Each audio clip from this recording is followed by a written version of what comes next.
Hello, listeners, and welcome to the Pod Fruit, One Piece Through New Eyes. On today's episode, we will be discussing Volume 4, titled The Black Cat Pirates. Covers chapters 27 through 35. I am the host, Michael, and with me, as always, we have our One Piece rookies, V and Dylan.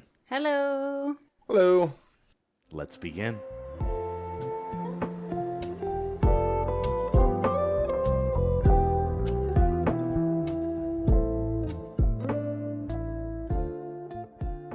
Volume 4 begins with Usopp attempting to warn the town of the impending pirate attacks. It is revealed that Luffy survived his fall after being hypnotized thanks to his rubber body. Usopp tries to warn Kaya and Klahadore, aka Captain Kuro, but she refuses to believe him and he is chased away. Usopp meets up with the Straw Hat Pirates and they agree to help. Kuro reveals his true nature and wounds the other butler, Mary. Usopp and the Straw Hats set a trap for the Black Cat Pirates, only to find out it was the wrong beach. They sprint to the other beach, but Luffy gets lost, and Zoro gets stuck in their own trap. Nami and Usopp reach the other beach and attempt to fight the Black Cat Pirates, but are no match. Just before they are defeated, Luffy and Zoro arrive, and help them defeat some of the pirates. Django, the hypnotist, attempts to hypnotize the Black Cat Pirates to make them stronger, but accidentally hypnotizes Luffy as well, who overpowers them. Meanwhile, Kuro notices that the Black Cat Pirates are late and decides to find out what is happening. Kaya wakes up to find the butler, Mary, wounded. Mary tells her everything and she leaves to confront Kuro.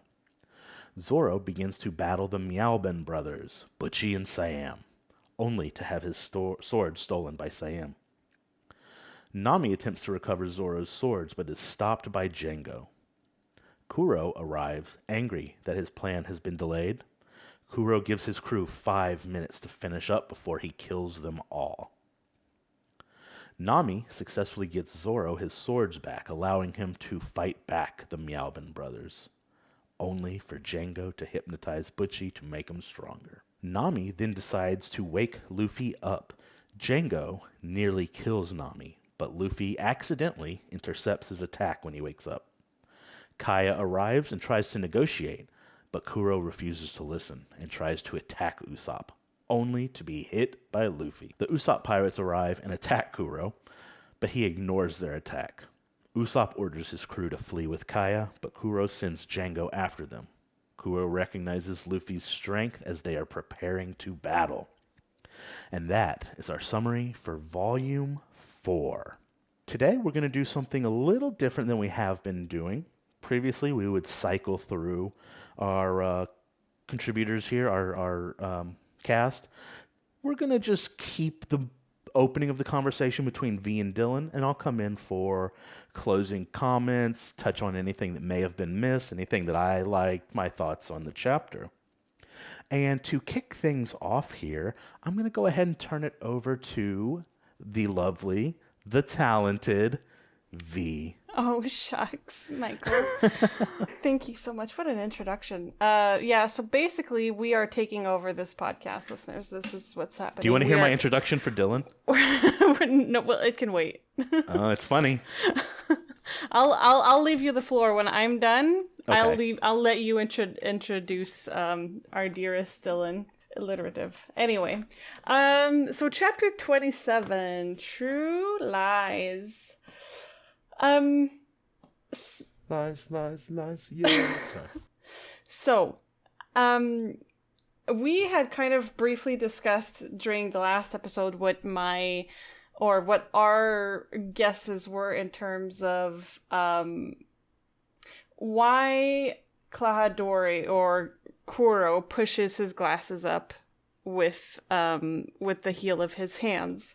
And this whole volume really kind of is the answer to the question that I had when we started, which I thought was great because it's kicked off right as we enter this new chapter, right as we begin this new volume. We get answers to those questions that I had. So the very first page of the chapter had me wondering if Kaya was getting Klahadore/Kuro new glasses because of the tick that we pointed out last time, where, like I said, he's always pushing his glasses with his hands.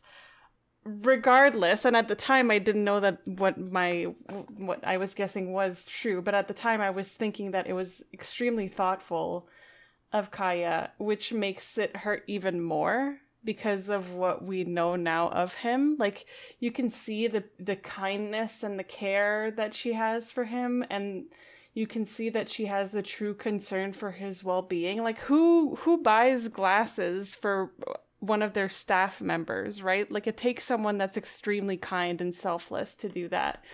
And considering, what we know is coming, it's especially poignant, I find. And then, of course, we left off last volume with Luffy having fallen from the cliff, and of course, as we come to expect from him, he's completely unscathed from his falls, save for the fact that he remembers having been on top of a cliff and not at the bottom. That's it. That's all. He falls from I don't know how many freaking feet, and he's fine. He's totally fine. Looked to be about 40, 50, if I had to guess. Yeah, then that's a lot. A normal human being, a gum man only could pull off a trick like that, really. And, of course, I thought there was a very on-brand moment for Luffy later on when they're talking about needing to go back to town. And then Luffy's main concern being that he needs to stop at the butcher shop. I thought was very, very on-brand for him. Like, of course, he would be concerned about getting some meat. Ooh. And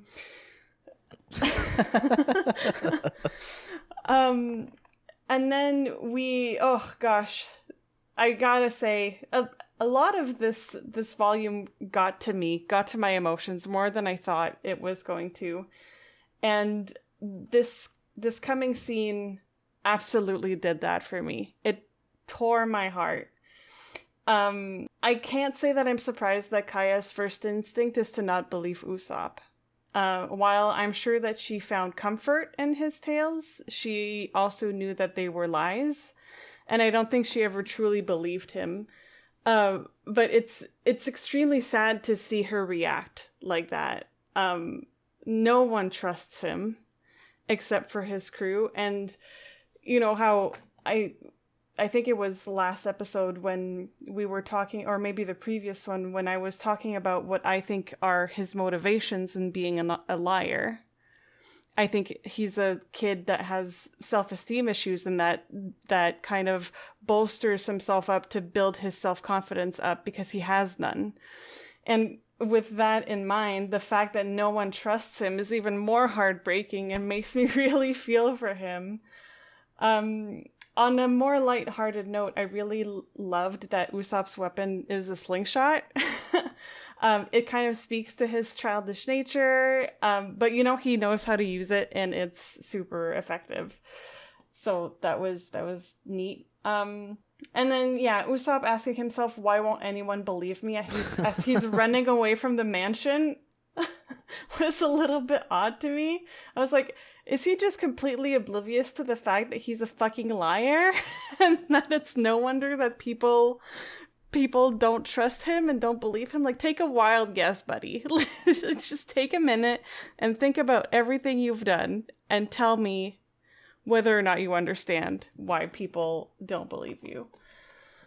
But I gotta say, I do really appreciate Usopp's resolve in tackling this, and I'm glad that the Straw Hats are down to help him.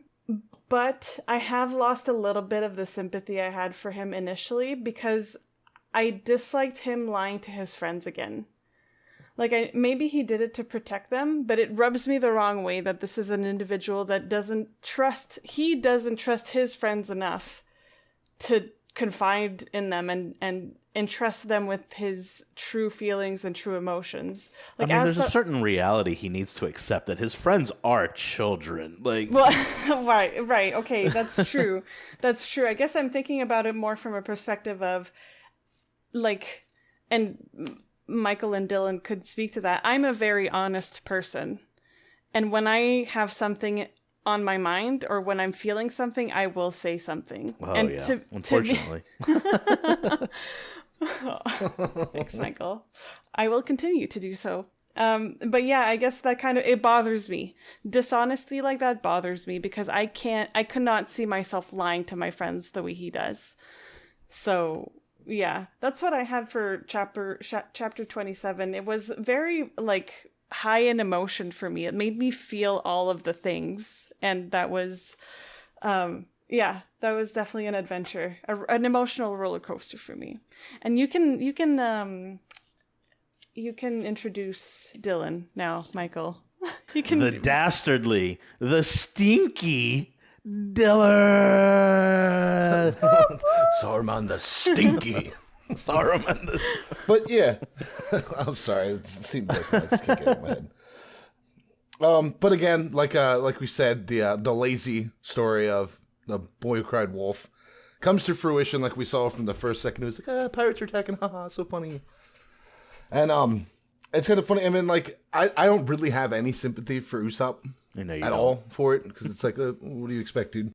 And I just really love the scene where like Kaya just like winds that shit back and like bitch slaps the taste out of his mouth. You get a really good panel seeing that. That's true. But you mentioned like the lying for lack of confidence. I personally, not to be argumentative, but I don't see the lack of confidence. Because during this interaction, he faces down 3 armed guards who have guns with just a slingshot. So I think he does have confidence. It's just, for me, he's just like, I'm bored, so I'm going to lie I can see your to point. make it entertaining. See your point. And seeing that kind of like tips the scale back towards, it's like, I don't sympathize for you, but like I'm starting to like respect you a little bit, just a little bit. And then he's sitting there feeling sorry for himself at the very end, like, oh man, nobody believes me. And I like the fact that he lied to the kids.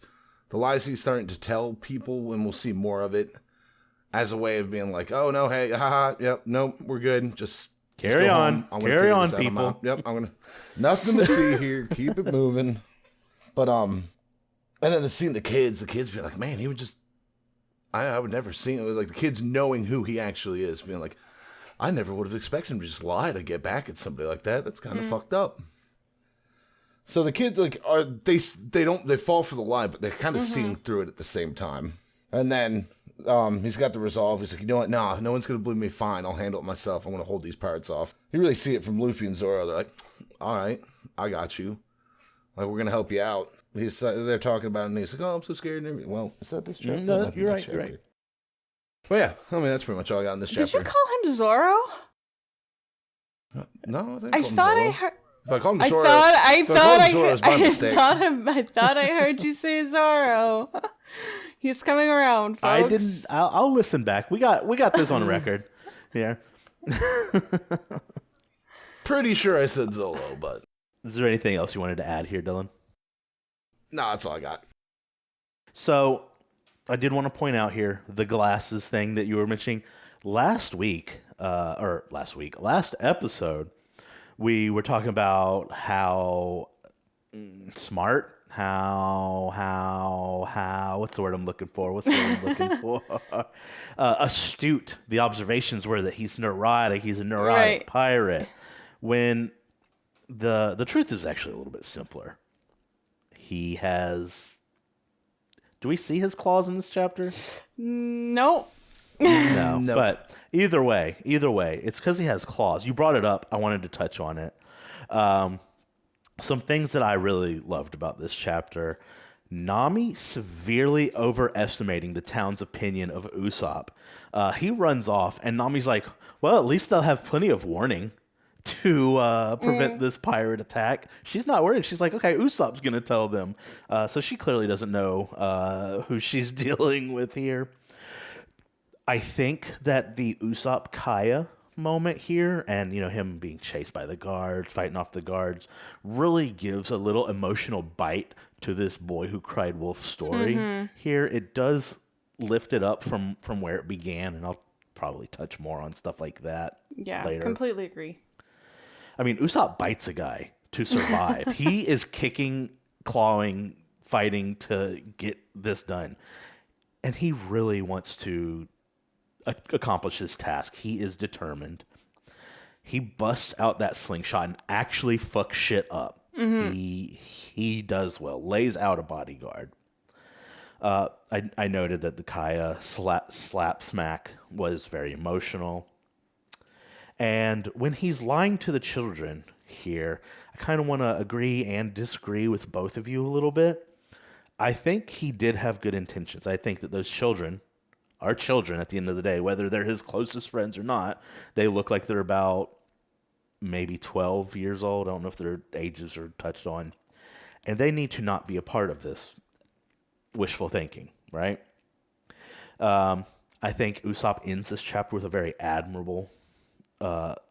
he wants to make a stand here. I think his little speech tomorrow's... I think this is the right chapter. Correct me if I'm wrong. It's going to be a boring day for these villagers. It's going to be a boring day in my town tomorrow. But, yeah, something about the kids. When he... At the end of his lies about this very serious stuff, they just like, okay, it's dinner time. I got to get home. Like, they're not even concerned about that. Oh shit! Streetlights are on. Yeah, exactly. That's their worry. But yeah, we still get a strong speech from Usopp. So he's thinking that it's all going to be on him, and then we see the Straw Hat crew stand with this guy. Again, another person that they just met and they're ready to go to war for. So I think it speaks a lot to that. In the SBS at the end, I did want to point out that we get some ages here. I don't know if you guys recalled that or took note. Luffy is 17 years old. Zoro is 19 years old. And Nami is 18 years old. And just to summarize, it was a very good chapter. I thought it was exceptionally strong. But it continued to build the conflict. And there were some exceptional emotional moments, some good payoff there. Absolutely. Yeah. And Dylan, you want to start chapter 28 for us? Yeah, this is where we really start to see like the evil plot start to come together. We have that moment on the beach, which I was kind of referring to earlier, where he's sitting there. He's like, "Oh, you want to fight with me? Why?" And it's like, "Well, you're hopelessly outnumbered." And it's like, "And you look pretty scared." He's like, "I'm not scared. Stop laughing. I don't need you to help me out of pity." And I love Luffy's response to that. He's like, He's like, "No, it's not because of that." And it's like, we respect you. And like, that's what Zolo says. And then Luffy's like, "Yeah, who the hell would risk their life out of pity? That's stupid." And then, I love the part that's like, "All right, well, we're going to have to defend the village from this point. It's a choke point. What do you guys do? What's your specialty?" Zolo's like, "I cut." Luffy, "I stretch." Nami, "I steal." And then Usopp's like, "I run and hide." I'm like, no, that's not how it's going. You got to fight. Not today. Yeah. And then Caladore finally gets back, and he's kind of hears, it's like, "Oh, he came through. He said all this. Ha, ha, ha. She's tired." And then he gets the gift, and we'll see it later, but to me, it's like he ends up smashing the gift, and he's like, "Haha, I'm actually evil. I'm gonna kill you." And he smashes the glasses, and I'm just like, in my back of my head, we see it later. I'm like, it's kind of dumb. You're a glasses wearer. I feel like you'd be like, you know what? Extra pair of glasses. That's not a bad point. Listen, that's $200. Let me just hold on to this. It's $200. Keep it. And at this point, we still don't see the claws. We see the blades, but we don't see the claws. But he's still doing that nervous tick, pushing up with the heel of his hand. And then we finally cut out to the crew being there. But I like, and then it cuts back to the Black Cat Pirates. They're on the boat, and they're like, "Oh, good morning." And Django's like, "What have I guys told you guys? It's not morning until the sun rises." Well, and they're like, "Oh, what was the point of that, Captain?" I felt like that was so pointless. I don't know. Yeah, I mean, I think it's just like to bring them back. It's like, hey, remember, pirates are here. And then he's like, "All right, finally, good morning, set sail." And they're like, "Oh, fuck yeah, we're gonna kill people." And then we cut back to our heroes, and then they're kind of holding that choke point. That really actually a very solid plan. They slicked the only ramp coming up, and there's a nice bit of foreshadowing. Nami's like, "Yeah, it'd be pretty stupid to get stuck in our own trap, huh?" And then Luffy's, of course, got the dumb one to come, and he's like, "Yeah, slick plan." It's like, But then they finally hit the beach, and they're sitting there. It's like, well, it's past dawn. Where the hell is everybody? And then Nami's like, "I think I hear Yar coming from the north." And Usopp's like, "Oh, that's right, there is another beach. And everybody's like, what the hell, Usopp? He's like, well, they had their little thing here. Like, I thought they'd just come here. And at that point, they start hauling ass to save everybody. And it's funny, Nami, lo and behold, falls into her own trap and sacrifices Zolo to get out of it. I love that.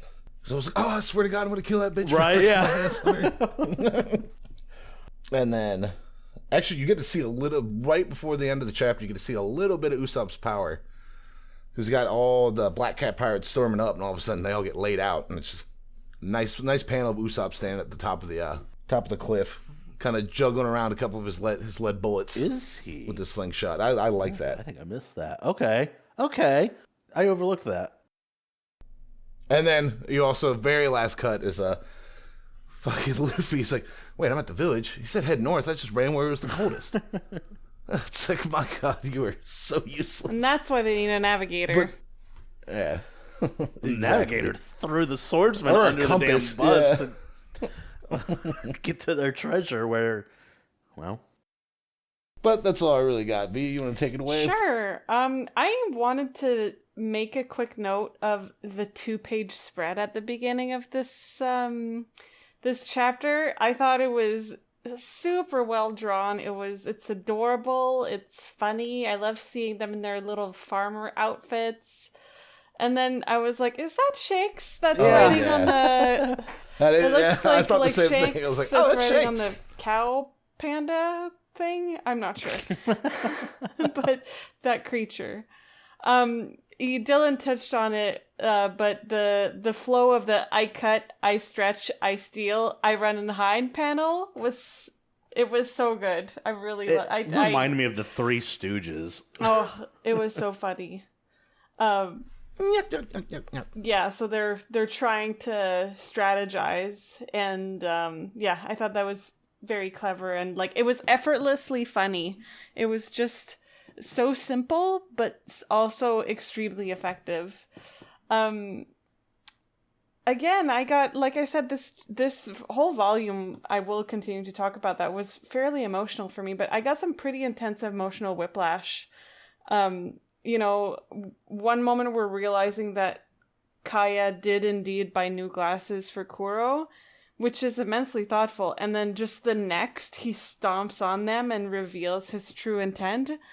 Like, it was a very typical, like, villain moment, but it was really well executed, and it got to me. I was like, I felt myself gasp and be taken aback by just, like, like I said, the emotional whiplash of it all. I also really liked Django's moonwalking onto the deck on the ship, and then you see the full body shot of his captain's outfit. It was also, chef's kiss to me. I love seeing the whole the references to Michael Jackson that we have already discussed in the previous episode really came through here. And then yes, so we do now name the ship or the crew the Black Cat, which is made even more clear about it. There's a really good shot of the ship with the. Mm-hmm. Not the mast. What's it called? The statue at the front of the ship. I think it's the mast. Is that it? I can't remember. But the like at the front of the ship is it. The mast is actually what right, holds the sails. I can't remember. I forget the name of it. I could have sworn they called it the mast.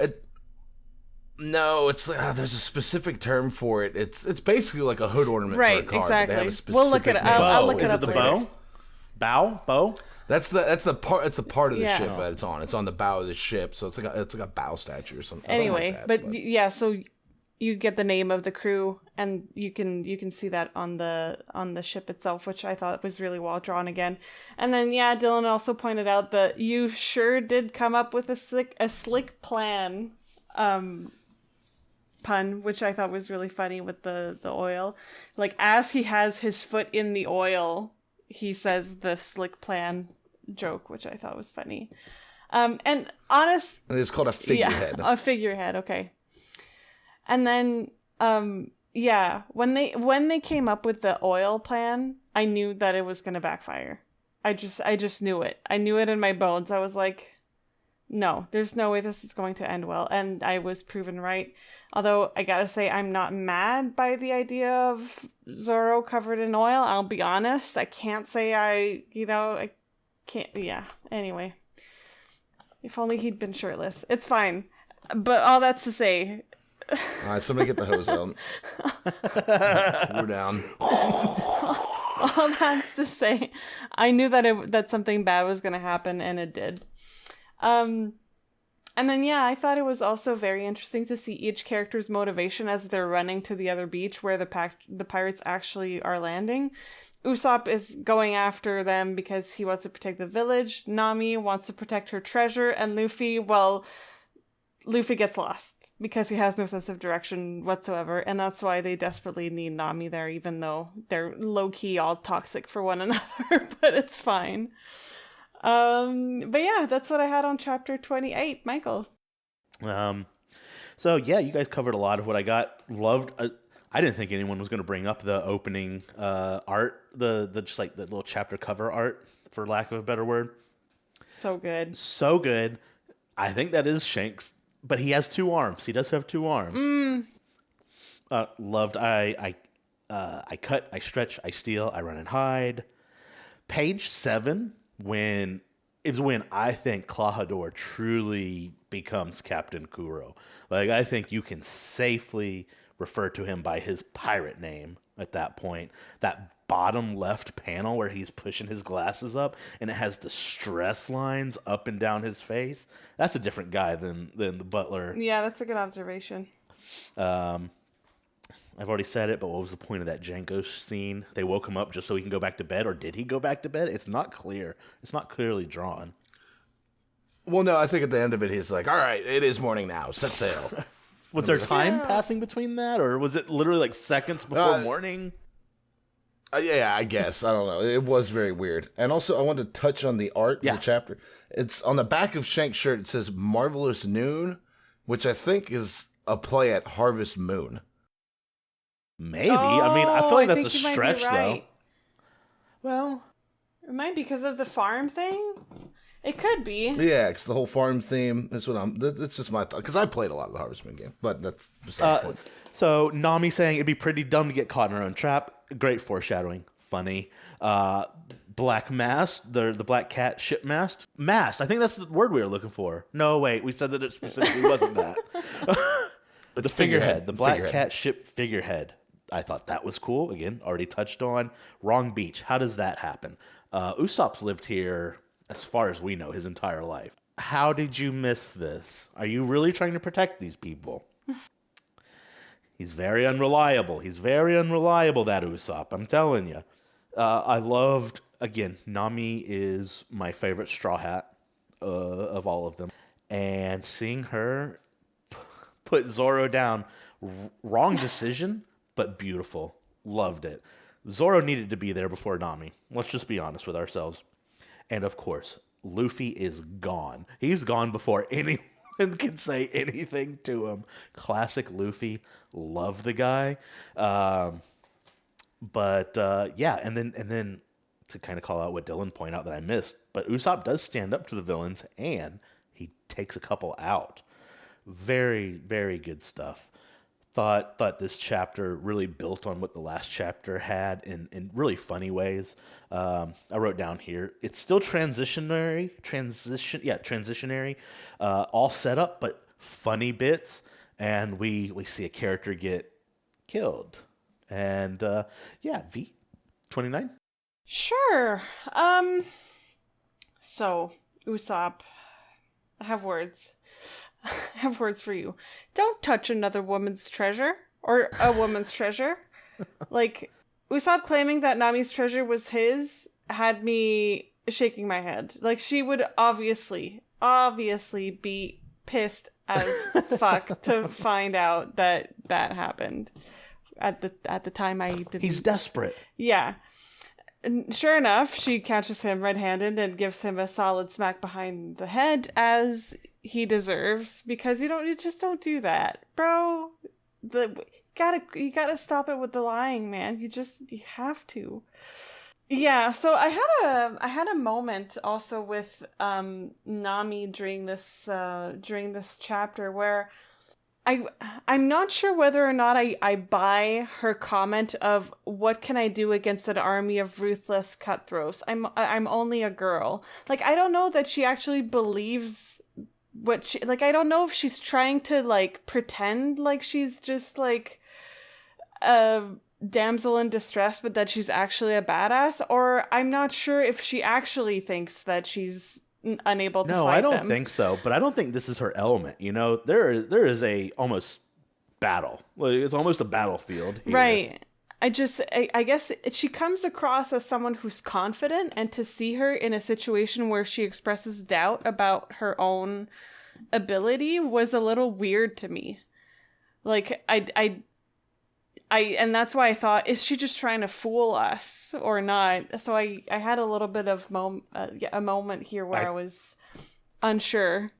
I think she just doesn't. This is not how she wants to handle this. She Right. probably has a plan, but this is not it. Right. It's just, I feel like she doesn't want to get I'm a her Nami apologist here. No, and that's okay. I like having that conversation because I guess I'm still learning to know these characters, right? I've just met them. If I had begun a friendship with them, I would still be in my very early stages of my friendship with them, and I'm still learning about them and who they are as people. Like, I think she doesn't want to get her hands dirty, but I feel like if push came to shove, she could defend herself. And I guess I feel like I'm lacking that little bit of confidence that I feel like she should have, if that makes sense. Well, I think her thing is she's always playing the angle. She always gets somebody else, like the way she's operated so far is she gets somebody else to do all the heavy lifting for her, and at the last moment, Right, but bamboozles I don't know that she really thinks, oh, but I'm just a girl. You know what I mean? That's what Right? No, I think Oh yeah, no, yeah. She's definitely baiting Yeah. Usopp. It's like, oh no, you go. you Take seem care of like that, you're I'll on the get my fence treasure. about it. So I was trying to say that I think that your instinct on that side of the was fence correct. is right. Yeah. Okay, yeah. And yeah, to some extent, she does end up standing up for herself later on in the chapter, although somewhat unsuccessfully. I also have a comment here in my notes that says, "Sweaty Zoro is hot." Of course you do. Of course you do, Steven. There's a page. Well, I might as well keep the hose out. There's a page where as he's trying to climb up the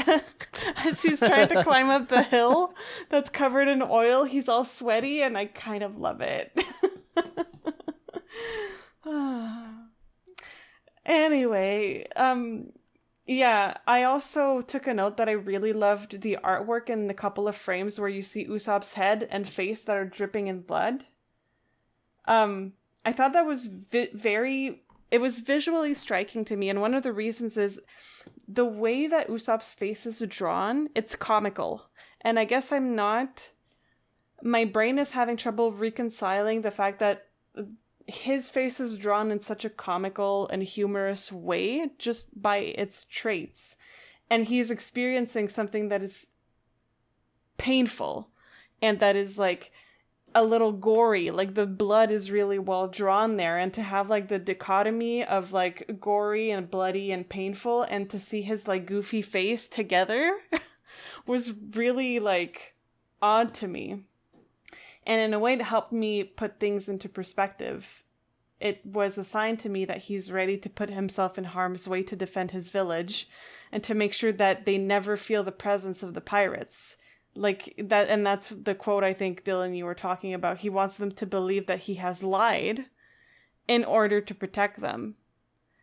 And it's kind of, I don't want to say that it's the redemption of Usopp, but a little bit. I think it's the beginning of it. Yeah. I think that's right. I think it's the beginning of the redemption is where he's being selfless and courageous and kind of using his own flaws to actually benefit his village. And I think that was a really good moment. I really appreciated that. Dylan? Yeah, you touched on a lot of the points. Some of the things that I really like that stood out to me is when they're having that argument of like, it's like, all right, well, you go get him, Cap, and I'll back you up. And he's like, wait, but why me? It's like, I'm so scared. And it's like, well, I'm a girl. It's like, you expect me to do it just because I'm a man? And then it pans out to them. You see everybody else. It's like, well, look at me. I'm starting to cry. And he's like, oh, bullshit. You're dry as a desert. And then I like this because it's like, Luffy's like the resident knucklehead, but you get to see Nami as a bit of one too. Because Usopp pulls out the caltrops and kind of like helps him out. And then later, Nami's like, oh my God. And he's like, what? It's like, the caltrops are behind us too. And he's like, what the hell? You threw those? And then all the scenes of like Luffy just being hopelessly lost, and the fact that the chapter ends with him at another dead end is like, God damn it, which way's north? But like you said too, when just Usopp fighting tooth and nail to stop these guys and gets like smashed in the back of the head with a stone maul, and you do get that really good contrast between he's just a goofy character, and then you see the scene where he's in shock from being hit. And he's got the blood dripping down his face. It's like, he is a goofy character, but he's in a very serious situation right now. And the contrast between that is really nice to see. I think it gives me hope going forward, because when I first came into One Piece, it's like, it's going to be really, really goofy. And I'm not sure I like that, because I like more of the grimdark stuff. And then this chapter has that moment you were talking about, that really good speech he had, Michael, when he's sitting there grabbing on the guy's leg as he's trying to walk past. He's like, no, I'll never let you pass. It's like, that's this? I'll be damned. Today, I'll be damned. Today is going to be another boring day for my That gave me chills a little bit. Yeah, it did. Yeah, that was a great line. And they're starting to get their butts whooped, and finally, our heroes arrive. That's a clean panel, too. Yeah. And I just love the outburst at the end. It's like, why didn't you tell me which way was north? But that's all I really got for this chapter. Right on. I had a good bit for this chapter. Some of it has already been touched on, but I do have a page and a half here. So you start off with Usopp over his head, and you quickly see that him being over his head, it's not as big of a problem as maybe you would think at first. He really shows out here. This is a great Usopp chapter. The caltrops, and he follows the caltrops off with some nice placed bullets. The dude can brawl. Whether he ever would actually put these talents to use in any other situation, that gets us back to like the self-confidence versus lying to lie thing. I think he does lie to have a good time, Dylan. But I think there is significant elements of self-esteem here. And I think that even plays into the reason why he is bleeding on the ground, half dead possibly, still trying to fight, because he needs to prove that he's worth something before he possibly dies. Here. I think he sees, his life as, I think he understands his own self-esteem. I think he has that kind of understanding that some people do not. And I just think he really begins that redemption moment here. A lot of things he does. And I thought you would like this more than you seem to, Dylan, because with the slingshot, with the caltrops, he's really being strategic. He's not just being strategic, he's being desperate and putting everything he has on the line. Yeah, that's a good point, because out of everyone we've seen so far, he seems to be the truly the only tactfully minded person. Everyone else is like, nah, this is a brawl, we're going in. It's like, nah, we catch him at this checkpoint, we do area denial weapons. Yeah, so, no, I just forgot to bring that up. But no, that's a solid point. He does seem to be very tactfully minded. Which I like. And he's supposedly a good shot, so maybe those go hand in hand. So, yeah, I have great Usopp action. Funny moment. Funny call out. Nami says, "You're doing great. I'm just going to take a breather." Okay. Yeah, you chill. I'm bleeding out my good. Whole face here. The scene where his face is just facing down and the blood is dripping out of it. That's the one. Stupendous. That is a wonderfully drawn scene, and I think it just kind of underlines everything that we've said here. So good. And yeah, I'll never let you pass. Another boring day. And then Zoro and Luffy show up. Yeah, super cool chapter. Some of Usopp's best moments yet. Sheesh. And they just kept coming. Like he was hitting and hitting and hitting. The writing was so good. Like, the writing of the dialogue was amazing. Mm-hmm.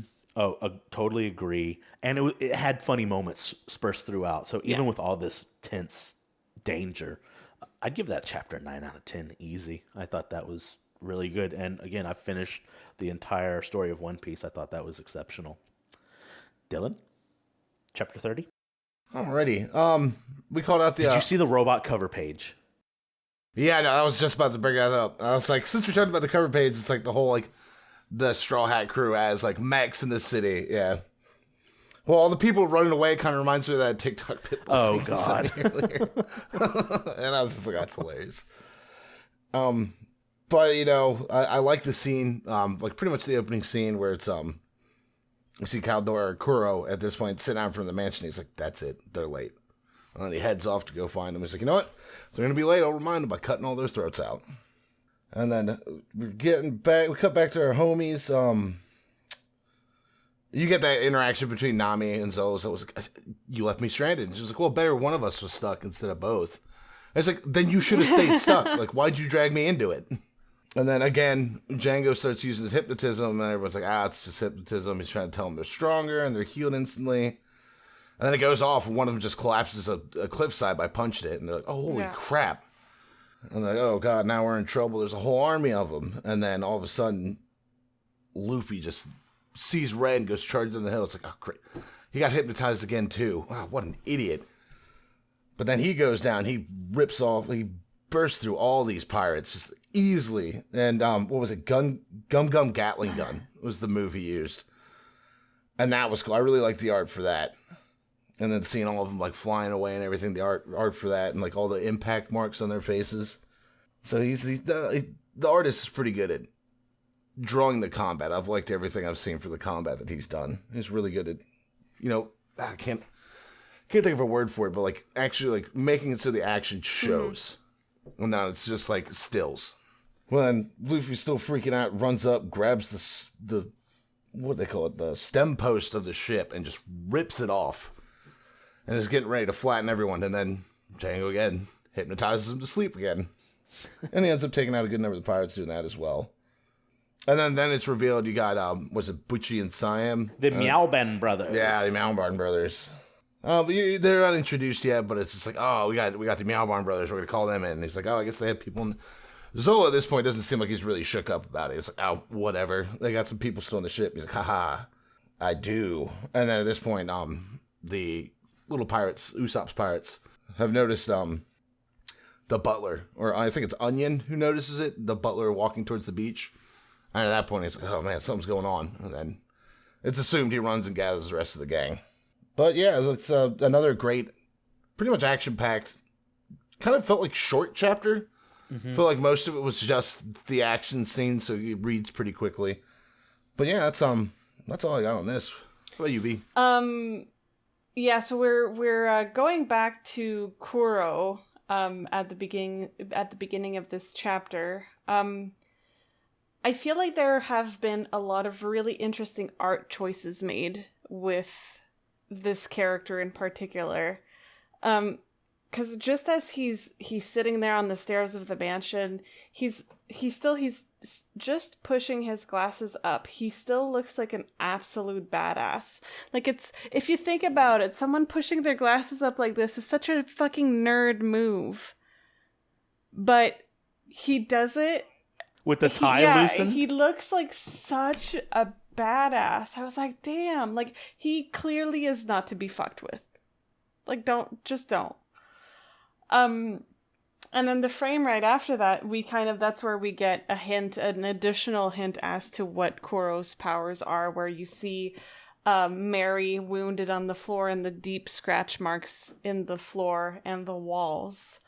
And, you know, my hypothesis at the time was, I was wondering if that was Kuro's power, and if so, if it had anything to do with how he touched his glasses. And as we will come to find out, that's exactly what it is. But yeah, really interesting art choices. that frame where he's pushing his glasses, and on the next page, just like the half torso and just his expression and just I don't know, man. I was really interested with the art choices made for this character. It kind of exudes everything that he is in a strange way. Dylan pointed it out, the little argument between Nami, Zoro, Luffy, and Usopp was perfectly in character for all of them, and I loved it. And then there's Django at the bottom kind of saying like what everyone is thinking, like, I can't believe these freaking dinguses. Like, I can't believe these people. Is this really happening right now? Tell me how these children bested the lot of you. Yeah, I don't know. And then, I know last episode I made this statement about how Django's powers were mostly useless. I was wrong. I'm not afraid to admit when I'm wrong. I was wrong. Turns out they're not completely useless. My bad. It's kind of OP. Kind of OP. I didn't expect him to be like, I'm going to hypnotize you and you're going to be basically invincible now. I was like, oh shit, okay. And then Dylan briefly spoke to it about Luffy going ahead and grabbing the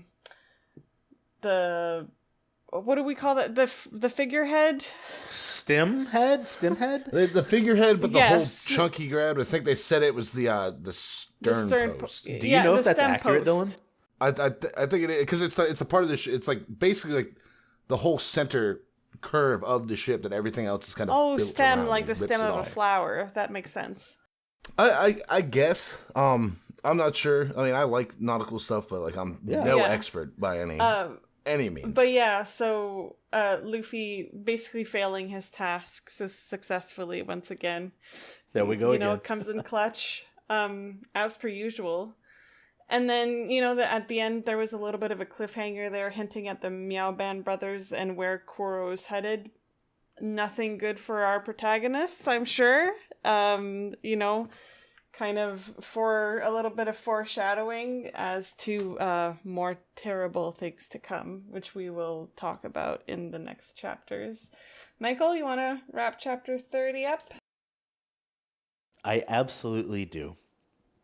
I'm going to jump right to the middle of this chapter because my favorite thing happens here. We get to see Django's power in action. And lo and behold, it has an area of effect type of thing going on. Anyone who sees it's getting boosted. And this young man with his funky glasses and his silly beard just hypnotized. He boosted Luffy. Luffy didn't need that boost, nope. I don't think. I think he would have handled that group just fine. But he goes off. Yeah, Luffy goes off, and he's ready to smack them with the entire stem of a ship here. Then he falls asleep. Classic. And then he gets crushed by it.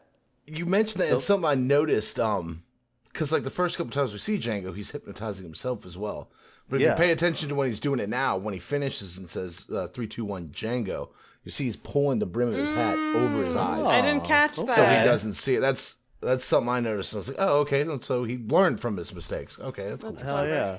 Right, nice call out. But I just want to say that this whole bit with him accidentally hypnotizing Luffy, getting what looks to be half his crew knocked out, getting the stem of his ship ripped off, was not only hilarious to me, I thought it was very funny, but I thought it was super cool.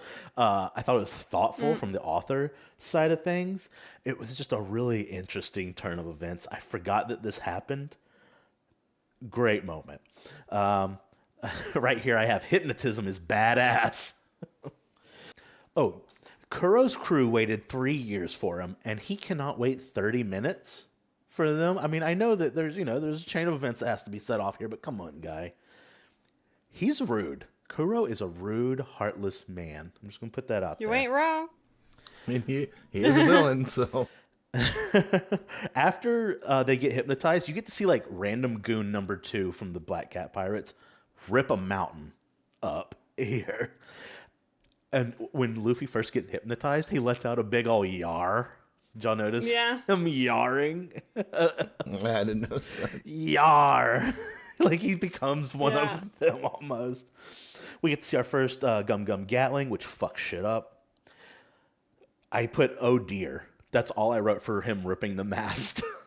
Not mast. Them post. And Luffy has been defeated by himself. And then we hear about the Meowbin brothers in some quick, fun chapter.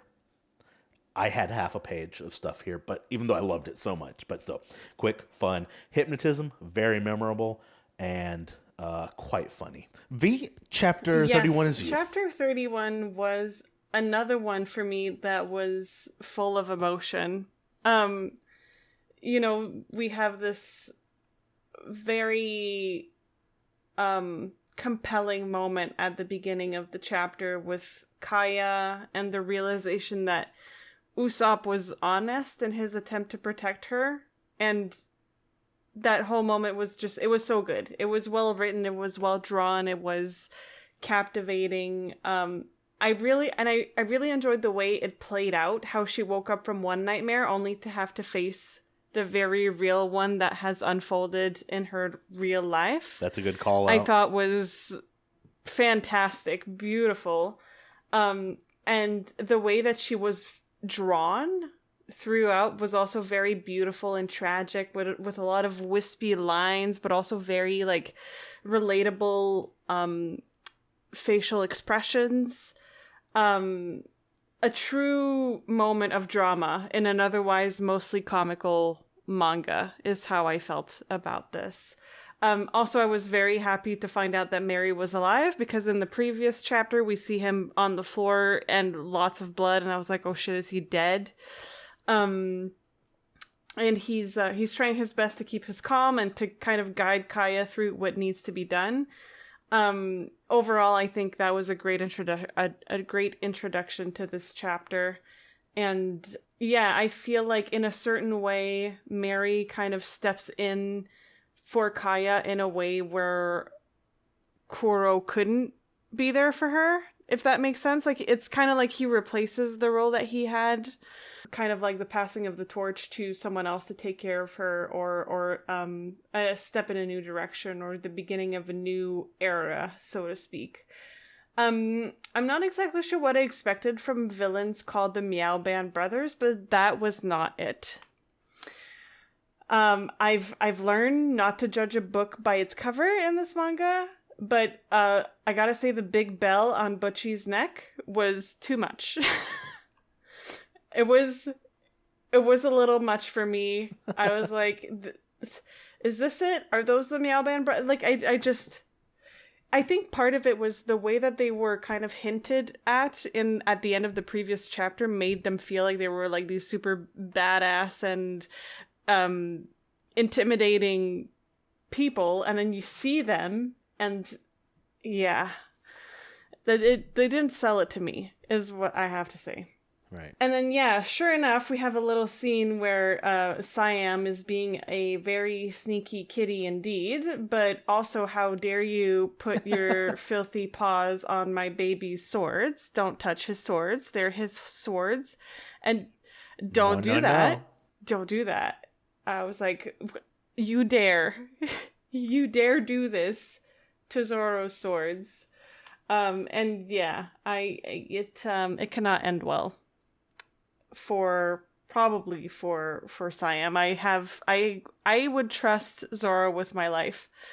I don't know if that's a good idea or not, but that's what I'm going for. So that's what I had for chapter 31, Dylan. Yeah, I did really like the opening where Kaya has the, like you said, the nightmare about like, oh god, Usopp's just a bloodthirsty pirate. Oh, he's gonna kill me, and then wakes up, and then, like you said, from one nightmare into a very real nightmare. Playing out in front of her, she sees Mary like laying on the floor, presumably dead. Turns out he's fine. And also I noticed something with him. It's kind of like the lion tamer guy. He's also got like the whole like ears emoji? And like weird hair growth. Yeah, and it's just like, what? Okay, I guess it's just something people have. It's very long sideburns. I don't know. Yeah. Well, he's also got the weird like scruff of the fur thing like around his neck, like a fur collar or something. But It's a weird character design. It's something I should just be used to at this point. And I like the fact that Mary's just like, yeah, like, it finally comes to me. It's like, oh, so everything Usopp said was true? And he's like, yeah, well, we just drove away a brave young man who was willing to die for his village. And none of us, like, it's like kind of a moment of regret for him. And I was like, I like seeing that. That was nice. But then he just got a good point. He's like, look, they're after your fortune. Like, just give it up. Like, it's not, your fortune in your estate isn't worth risking everyone's lives over. And, like, you're the only one who can give it over to him. So she goes walking on, so she resolves herself, starts going out there, and then you see the rest of the Usopp pirates.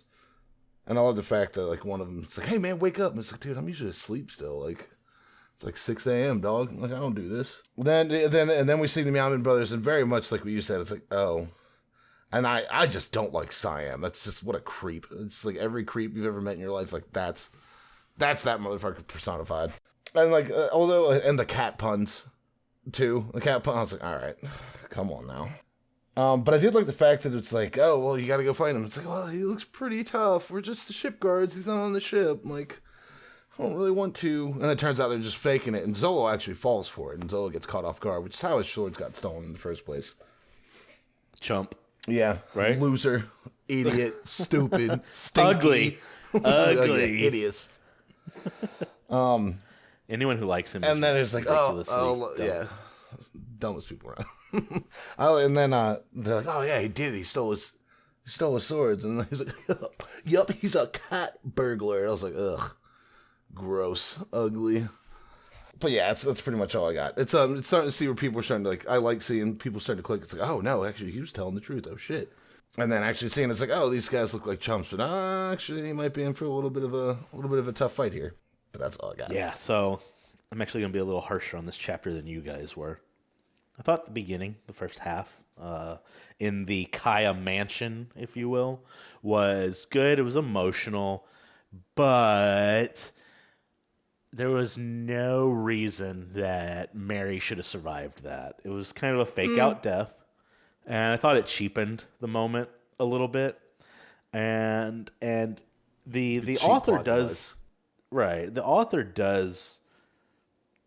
Death does happen, but you will see more cheap out deaths. I think it's one of the major things that kind of takes away from this work as a whole.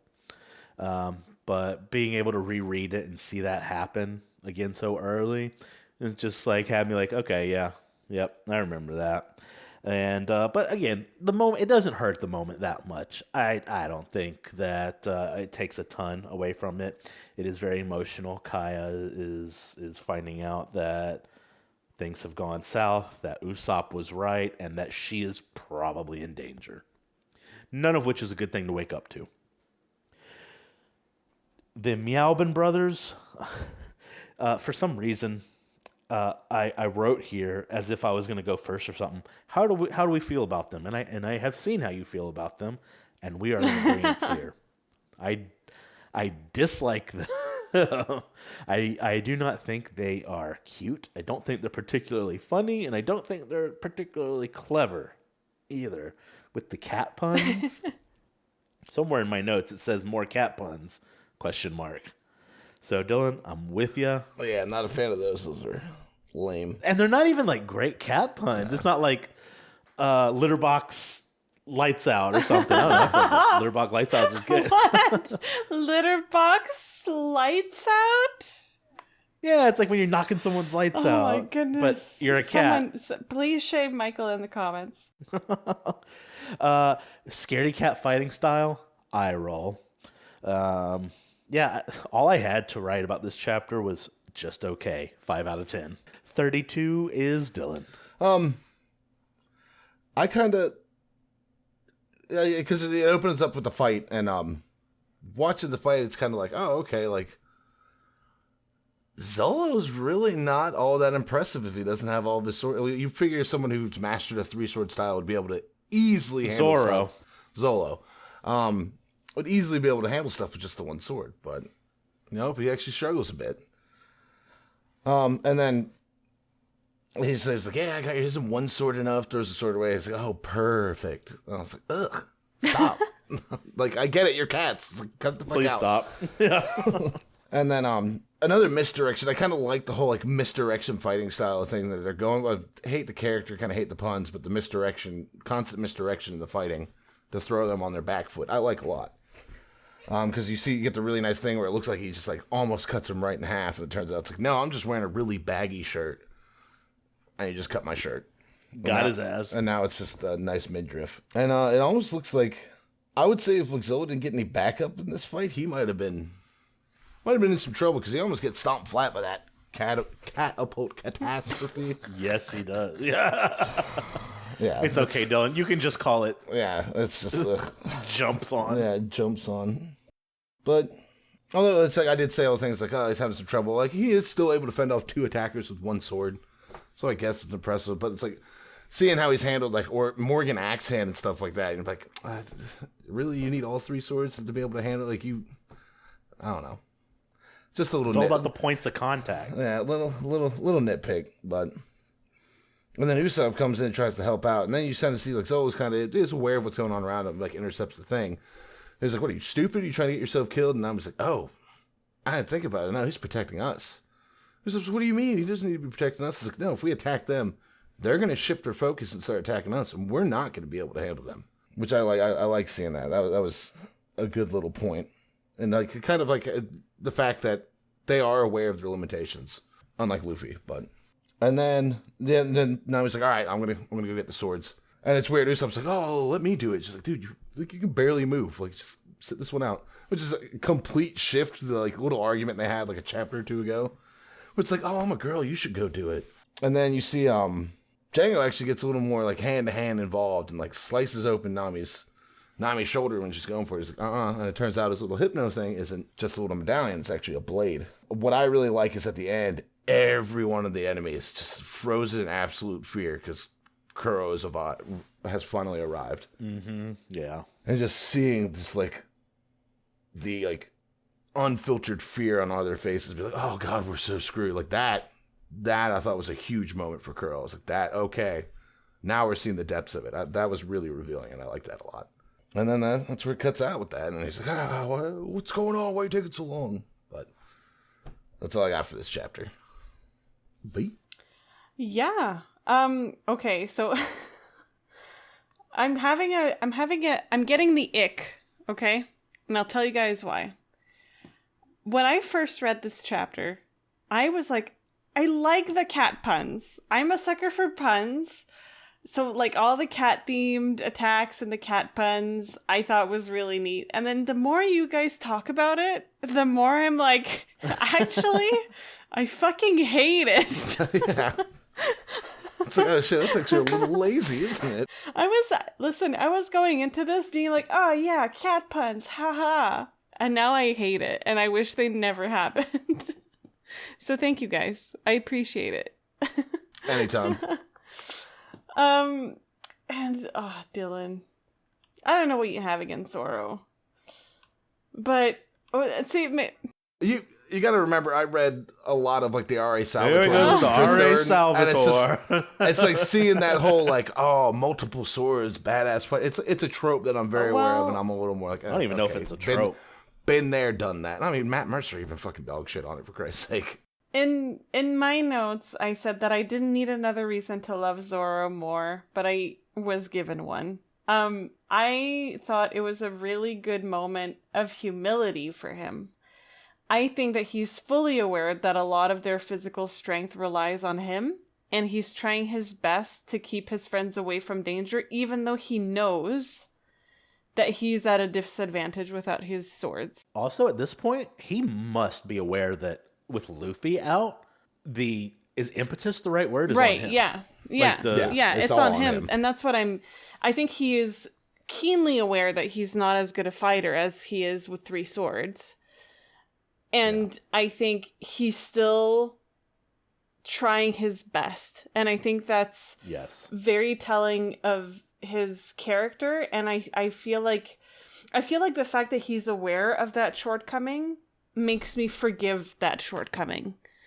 Because, and yes, okay, V is the Zoro fangirl, yada, yada, yada. Yes, I am, sue me. But also, just in terms of character development and character writing. It's good writing to have a character that has a flaw like that. A flaw that is perhaps unexpected, but it makes him more human. It makes him more relatable, that he's not good at everything all the time. And I appreciated that he persisted despite being aware of this. And then we also had another good moment with Nami here, that she is learning to care about her crewmates and the people that she encounters. Because truthfully, she could find a way to just bolt with her treasures if she wanted to. Mm-hmm. While everyone else is distracted with the fight, she could sneak in, grab the treasure, just go. Yet she decided to go for Zoro's swords. And she expresses concern for Usopp's well-being. And it was like, she has a heart. Like, I know she doesn't wear it on her sleeve, but she most certainly cares for the people she encounters and comes across. And I thought that was a good moment for her as well. And then I have a little comment here. Okay, Erica. Inside joke.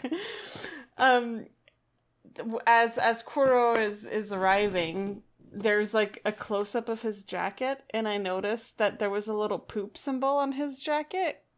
And I choose to believe that that's because he's a piece of shit. A little piece of poop. That's it.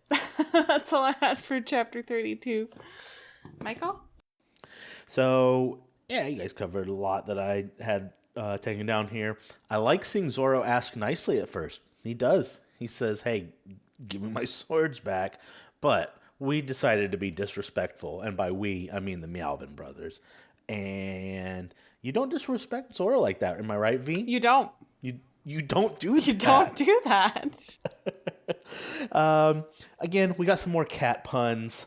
The Pussy Willow March. Dylan, are you with me here? Pussy Willow March? Yeah. Yeah, that's just... At one point, when Siam gets his shirt cut, he says, I have a cat's waistline. What does that mean? I have plenty of fat cats. Yeah, yeah I have one cat who is extraordinarily large. He's not fat. He's just big boned, I promise. Maybe it's referring to how cats can sort of get into places... They can make their bodies smaller to get into places. I get what he's saying. Yeah. I do. But come on. Yeah. But I still hate it. Yeah, I still hate it. And I will not accept it as fact. I thought it was really hardcore the way Zoro intercepted that bullet. He said, guys, please, if we're all dead... Stay in your lane. Yeah. Nami trying to save Zoro. I think V called it out. Maybe, Dylan, did you call it out too? I just mentioned she was trying to get the swords. Yeah. I didn't really go too far into it. It shows them kind of coming together as a group. Nami clearly being the most is absorbed the right one? The most self-preserving? Yeah. Both would be like accurate, I think, one in her here case. Easily could have figured out some way. I could have even seen her pretending to join them. And then just slipping out the back door. But no, she gets Zoro his swords, and it's amazing. It's awesome. And then, yes, V, where he has the little poo-poo on his shirt, little doo-doo on his shirty. I actually wrote that panel down here. It reminds me of Elijah Wood's character from Sin City. Oh, it's been years since I've seen that was that a good movie. one. Yeah, good fit. Like, look at that. That's exactly him. And that character in Sin City was terrifying. Oh, absolutely terrifying. Oh, yeah. And I think Kuro kind of... It's not as terrifying as Sin City, let's be honest. The Meowbin brothers are less than a mile away. But it definitely harnesses that and uses it well. Overall, it was a good chapter. Good stuff from the crew without Luffy. You know, you kind of see them trying to get by without their captain. So... I enjoyed it. I'm sick of the cat puns. I was sick of the cat puns last chapter. V33. Yes. I have to say, I did not expect the crew to turn against Captain Kuro. You would think. Like, my feeling was that if they were going to turn their backs against their captain, they would have done that by just never coming back. Like, they could have just not come back after 3 years. And... I feel like they were maybe going for drama. Like, let's make an impact. Let's make a statement here. But I guess that's why it caught me off guard. I was like, huh, okay. And then that's finally where where my suspicions about Koro's power having something to do with how he pushes his glasses up were right. Like, it all comes together in that moment. It was his claws. I thought that was a really good unveiling moment. And then the pussyfoot maneuver. But it was a really good unveiling moment, especially considering the context with the crew having betrayed him. It felt very tense to me. It felt like this is a showdown about to happen. And I was like, ooh, a little bit of that like tingling excitement. I also noted that I enjoyed the banter between Nami and Zoro as she's kicking his swords towards him. It was nice to see them interact, and I thought that felt very authentic to their relationship and who they are as people and now collaborators, so to speak. It was a nice little interaction between the two of them. And then there's some more Zoro. That whole page spread. This was a good Zoro chapter. That whole page spread of Zoro being an absolute badass. With the tiger hunt move was just so good. I was like, fuck yeah, that's my boo right there. That's my boo. He's doing it. And then the half page of him posing with the sword in his mouth and with the scratches on his chest. Like, that's like the next page after the full page spread. Yeah, you just see him posing with the scratches on his chest. I was like, oh my god, this is the cherry on top of this already delicious sundae. I was all over that. I would have slurped it up. I don't know, man. Like, Dylan, do you still have that hose out? I'm just keeping it out at this point. It's the pose and You might as the well. blood and the look of determination, and I don't know. I just like him a lot. Let me be. And also, I had a little bit of a moment towards the end where, for some reason, as I was looking at Nami basically kicking Luffy's head in the ground, I couldn't help but think that she probably enjoyed doing that. Because at this point, maybe I would also enjoy kicking Luffy's head in the ground. Only just a little bit. Well, I know it's not going to do any significant damage to him. But it feels good to express my aggression. But yeah, a very, very much action-packed chapter. A lot of stuff happening in there, and kind of I really, really enjoyed all things become right again with Zoro having his 2 additional swords in hand and can resume to be just a perfect man. Dylan? Yeah, good points. I want to say with the whole mutiny thing, I personally didn't find it surprising because, like they mentioned, it's like they've been at sea for 3 years while he's been land, and it's Django even mentioned in the volume before. It's like, hey, like, are we actually going through this plan? It's like, I'm having trouble keeping these cutthroats from killing each other. So it's like they're at a point where they're pretty tumultuous and like a mutiny. I was like, oh, a mutiny, okay, like I could see where they're coming from that, and then they get absolutely schooled by Kuro. I can see why they put the mutiny shit to bed real quick, right? Yeah. And then it's cool because they're like, oh my god, everybody's like, oh my god, he's so good. And then like you have a scene from Django, and Django's like, I knew from the second I saw the captain again, I saw him pushing his hands up with the heel of his hand because of his claw. Because of his claws is why he does it. I know he has not forgotten how to kill. And I was like, okay, that's a cool point. I like that a lot. And I will agree, even though, I'm going to dog on the whole 3-sword style, that was the Tiger Hunt was great. From what we can tell, that Creep Siam's just dead, which good riddance, like that was a freak.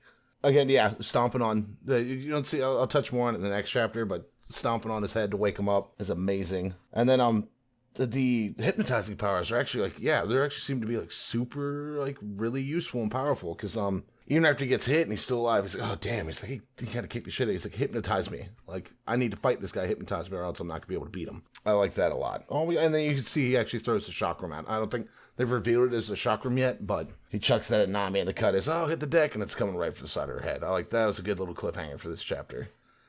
So, again, a super fast read, because, again, it does tend to be a little more scenic and action-packed. But, like, some of the reveals you get for the mutiny, awesome. I really love the mutiny. And Django's just, like, whole insight on the, like, he didn't forget how to kill because he still acts like he's got those claws on his hands at all times. But that's all I got. Yeah, one thing, for some reason, it took me till the beginning of this chapter to figure it out, but almost this entire volume takes place in almost identical chasms. Is chasms the right word? Ravines? Paths up from a beach? I think chasm except for the is how handful you of moments pronounce that. take place. Yeah. I don't know, Chasm. I'm French, but Chasm. that's how I've said it. Omelette de fromage? Shut up. Be a beachhead. An identical beachhead. Yeah, right. Except for the handful of moments that take place at Kaya's mansion. Kuro is who Dylan wishes he was at work. The way that he's like pushing his people around, getting them to like things are 30 minutes out of line, and he's pissed. Tighten the shit up. Let's get it going. I liked seeing the mutiny. I agree with you guys. I don't know if V loved it, but Dylan, you liked it. I know that liked much. it. I liked it. I guess it liked caught me off guard. It was small, but small I mutiny. did like that moment. It was a small mutiny, and it was quickly shut down because what are you going to do against this guy? Yeah, best way to deal with the mutiny is kill the mutineers. I said so the previous chapter. He's not to be fucked with, and they know that. Yeah. Yeah, once they get pussyfoot maneuvered, that's it. What are you going to do? I thought his claws... Can't pussyfoot about fucking mutiny. Right. His claws seemed a little unwieldy. I couldn't imagine that being a good weapon on anyone outside of a manga. But here we are, reading a manga. True. Well, because you think, like, if you actually make purchase with it, you, like, snap your fingers. Right. Really Yes, exactly. Kuro constantly looks menacing. I think he's artfully done. I think he hits the themes that were being looked at here. He gives his crew an extra chance. So maybe he's not that bad of a guy, actually. He says, okay, I give you, is this chapter? Yeah, 5 minutes. You guys got 5 minutes to trash them all because I care. How generous. And there was another scene where... It's going to, like, last chance, or I'm like, do it in 5 minutes, you die. We got to see a heavy manga / anime trope, and I'm not holding it against it.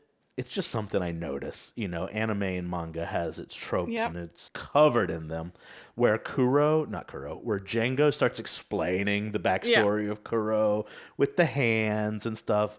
I wasn't surprised. I wasn't disappointed in the storytelling, but I noticed it. And when Zoro says, won't even take 5 minutes to trash you all, Kuro's like, try it. Reminded me of Buggy's Do It. Do it. Kill him. And I really like the idea of Django as a support character. He doesn't seem particularly adept at fighting on his own, but he boosts everyone around him. He should be in bottom lane with a nice ADC. V, that reference is probably lost on you. Yep. Dylan, you probably get it. Well, no, you got to push mid. Everybody knows that. Yeah, League of Legends. Push mid. And then I also wrote down cliffhanger here because I like the way it leaves off on that chakram. Is that the correct word? Chakram? Yeah. Cliffhanger where it's flying at them. And in the SBS, Oda mentions that a certain location is crawling with devil fruit. I know what it is. You guys might not. Maybe you do. Oh, I noticed that. So, yeah, it kind of answers the question, like, these people in the East Blue, they're talking about devil fruit like they're legendary. However, we can see that the author knows that they're not so legendary as these people think. That's the only reason I brought that up. But yeah, decent action. Great Zoro chapter V. This had some clean Zoro moments. I thought the locations started wearing on me. Like, let's move on. And Nami is trying so hard. That sweet doll of a person. Bless her.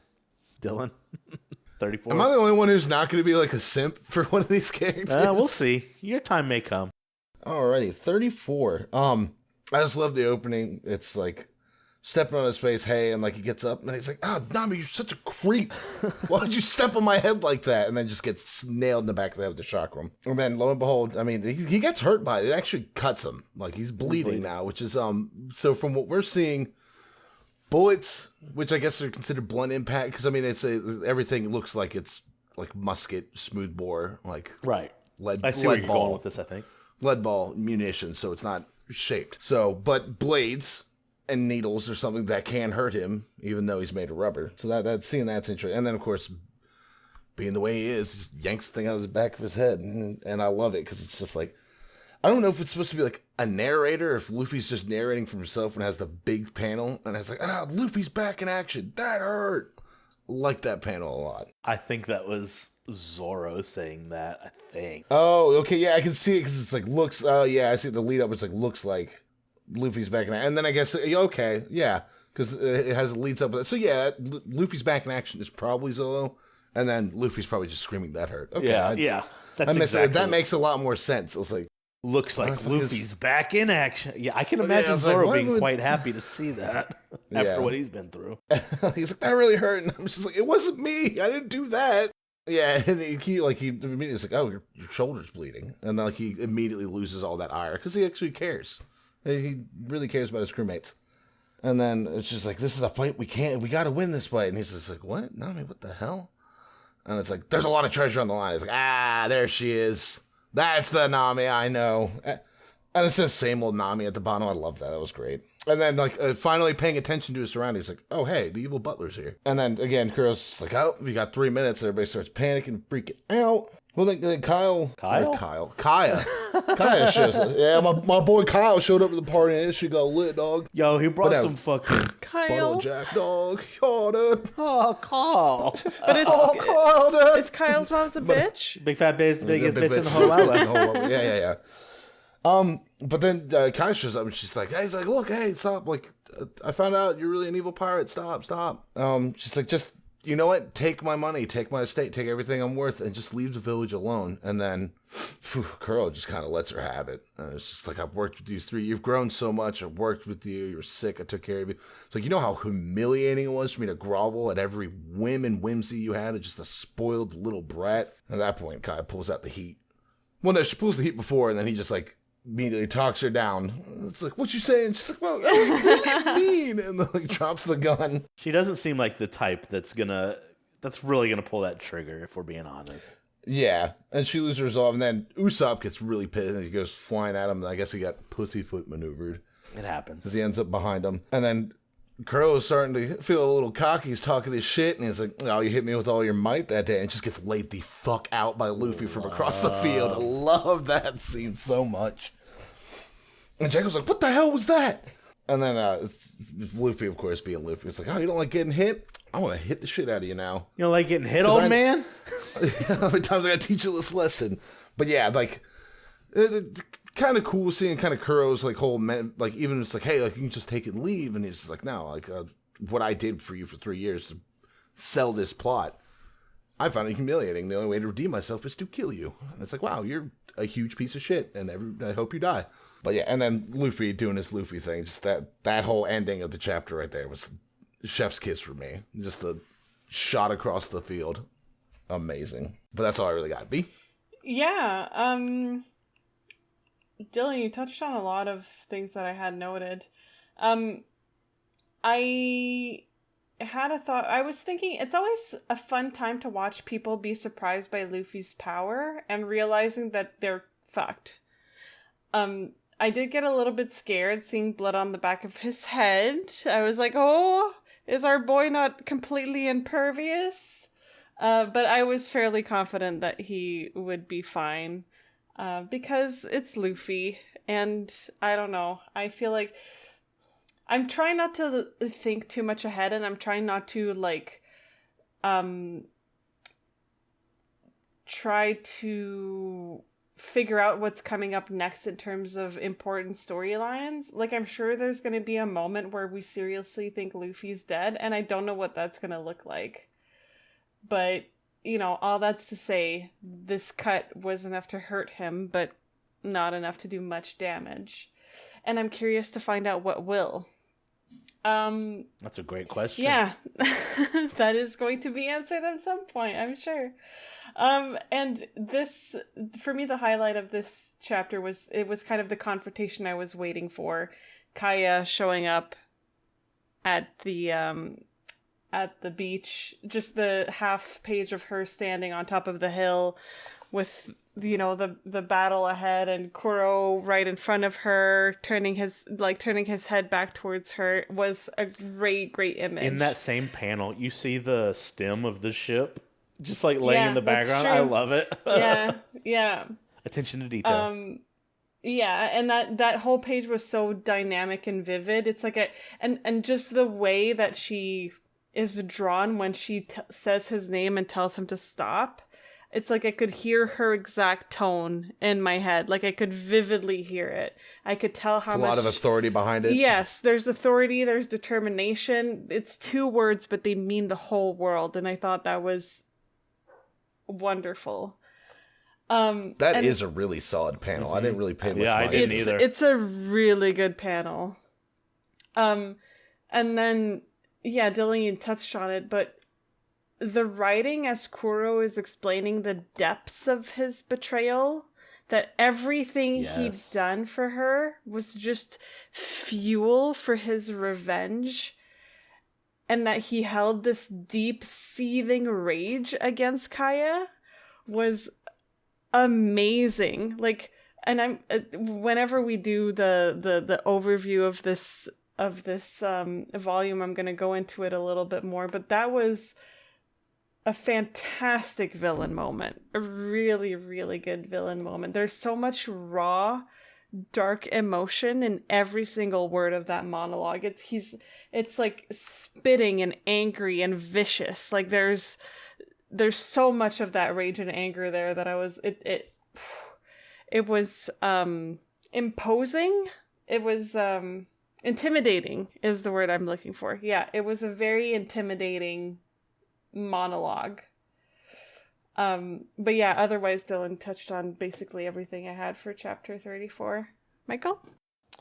Right, yeah. I'm going to go through quickly some of the things I liked and then give some deeper analysis here, because I agree with a lot of what you guys have said here. Loved seeing Luffy angry at Nami for waking his ass up. Okay, Luffy, get mad. Looks like Luffy's back in action. Loved hearing that from Zoro.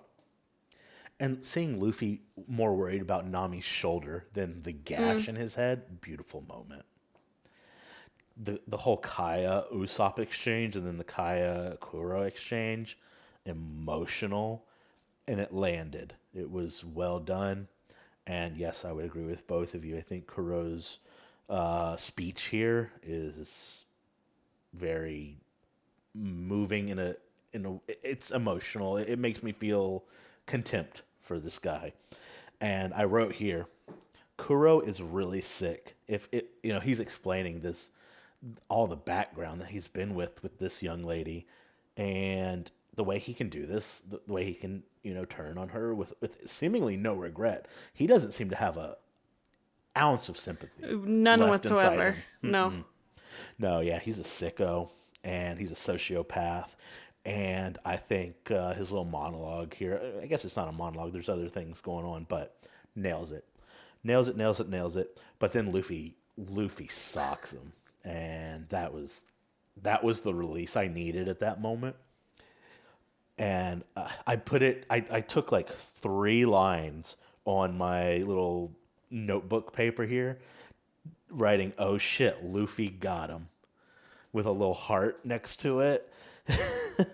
If you don't like getting hit, I feel like the author could have done a better like one-liner than that, but still, you have to focus on the visual shot, not so much what he's saying. Yeah, but yeah, this was a great emotional chapter. Bookended. I hope that means at the end and not at the beginning and the end, which I think it actually does. Yeah, sorry. A sweet punch. Sweet. V, go ahead and take on our final chapter 35 Let's do it. Chapter 35. I am so happy that the kids showed up. for that. They're armed to the teeth with a pan, a shovel, and a bat.